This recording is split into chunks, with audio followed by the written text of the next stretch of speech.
Hi, my name is Ketan Makwana. I'm the CEO and founder of Enterprise Lab, an agency that focuses on perceptions, attitudes, and behaviors within the areas of ideation, innovation, and leadership. We believe that 1% change in perceptions can manifest 100% change in your results.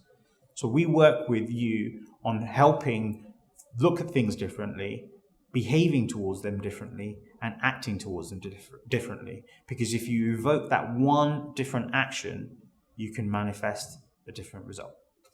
So one of the most important things to think about with creative thinking and the way in which we use creativity in this process is all about framing the problem. I think a lot of people and a lot of processes over time have not really understood the importance and the relevance of framing problems, understanding these problems. It's one of the first steps that we would initiate when you think of the design thinking process as well. Now, before I go into talking about framing problems, it's also important to understand this is not about innovation. This is about ideation. And ideation is about the fostering creativity. Now, when you frame a problem, you understand more deeper what that problem is. What is it? Why is it a problem? What is it impacting? Where is it impacting? And more importantly, what needs to change? Now, as you invite creativity into the process, you're not trying to produce a full solution. You're not trying to have a final solution, but it's more about the fragments of ideas that come forth from this process. So understanding and framing the problem is all about almost taking a Polaroid picture. I'll give you an example of this. How many of you have a favorite film that you watched? You've watched it over and over again, time and time again, more than sort of 5 times. What's interesting is every time you watch it, you see something different. You find something new.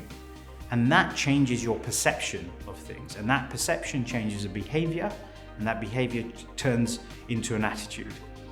What happens is the same thing in the design thinking process. The more you start to frame the problem, the more you're looking at something. You create that Polaroid picture. Every time you look at that Polaroid picture, you see something different.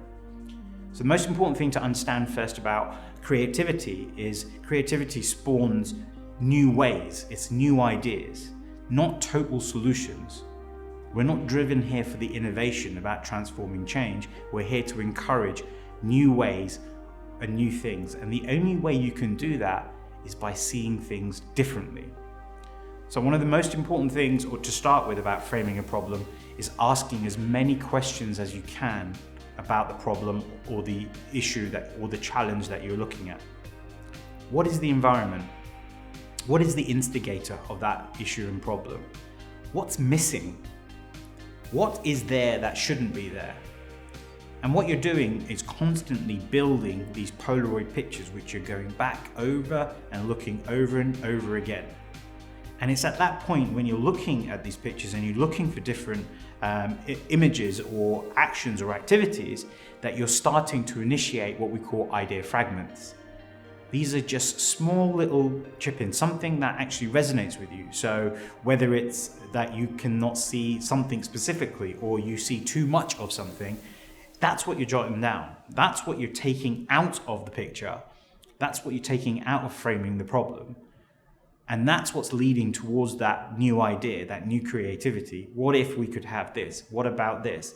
So I'll give you an example about this. Working with young people, very, very young, aged 8, 9, and 10, getting them to draw out pictures of what they can see the future is going to look like. There was one time a child drew a branch of McDonald's on Mars.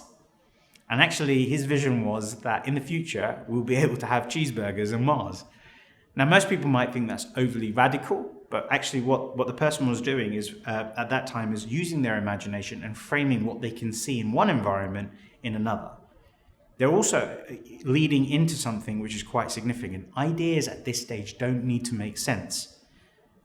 There's a saying that I talk about, that insanity is insanity. So in order for us to feel sane, you have to have something which is insane. because that's where the nucleus of this comes from. So it's kind of the crazy ideas that get lifted, but remember, they're only fragments. They're not total solutions. We are psychologically framed and wired and brained to try and make sense of ideas almost instantly. And as a result of that, what we do is we devalue what potentially could come out of this. This is the start of a journey. So in the process of design thinking, when you are looking at ideating, and ideation is all about creating new ideas in new ways, the first thing you need to do is ask more deep questions to understand what the problem is. Look beyond the convention of just the actual situation or the scenario and the environment that there is. Create that picture, because that picture which you frame into that problem, when you start to give it a little bit more scope and definition, as you look at it, every time you look at it, it will change. That frame will change. Sometimes the color of the sky will change. Sometimes the color of the sea will change. It is a great exercise that most people who are looking to frame a problem undertake. The first thing that a professional and expert would ask you to do is to draw your vision of a sunset. What do you think a sunset looks like? And then in the same activity, they actually change the language and say, now draw a picture of the last sunset that you experienced. It's amazing how when both sets of pictures are put side by side, there are intrinsic differences. It's because of the way that the individual is now perceiving. So what is the significance of framing and framing the problem is for you to be able to change the perception and what you see. Because if you can change the perception, you can change your behavior towards this, and this is where your idea fragments run from. So it's really important to understand that any process where you are looking to create a new solution to an existing or old problem, first you need to understand the problem. Second, you need to understand the environment around the problem. Third, you need to understand what are the actors towards that problem. You are asking more and more questions before you try to pursue the answer. Once you understand the problem, you can frame it. And when we mean by framing the problem, it's creating that static, two-dimensional image which you can go back to keep looking at, because every time you look at it, you're going to see something different. Every time you see something different, it's going to trigger a psychological action for a new idea fragment.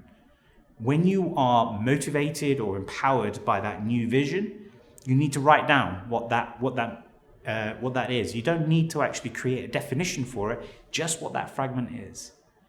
Because some of the best solutions in the world have come as a collection of different idea fragments, not one idea with a total solution built around it, because you are no longer, not at this time in the process of making a sense of the idea, more seeing what's missing in that picture, or what can change in that picture, or what should change in that picture. But if you haven't understood that picture, how could you do that in the first place? So the three things that I want you to go away and do first is ask more questions about the problem that you're trying to solve. Don't stop at the conventional questions. Ask really deep questions. What is it that you want to change? Why is it that you want to change? What is the current problem that you can see?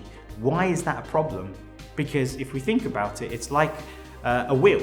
A wheel doesn't need to be reinvented. It just needs to be evolved, whether it's adding new spokes or changing the dynamics of it. The actual wheel is still circular in its formation and shape. But what people do is change the depth, the width, the height, and that actually elicits new results. But they can only do this by framing the problem. So number one, ask as many questions as you can. The more questions you ask, the more you can produce an understanding to what's going on. Once you have that understanding, that's when you start to frame it. That's when you start to put all the elements, a bit like how we asked the scenario of draw a sunset and draw the last sunset that you saw. This is where you start to frame it and produce a visual which allows you to go back and revisit and revisit. And you don't just look at it once and produce your ideas, you go back and look again, because every time you look, you're going to see something different. And when you see something different, whatever comes up in your head, whatever comes into your mind, that's the first thing that you've got to write down. Not an explanation, just a definition. What exactly was it? I saw a woman, I saw a man, I saw this, I saw that. And it's from there that your fragments of ideas will start to evolve. When you culminate all those together, now you have the making and the start of what a solution could look like. So framing the problem requires you to ask the questions, keep looking at that problem in the frame that you've produced, and come up with idea fragments which are a response to what you can see.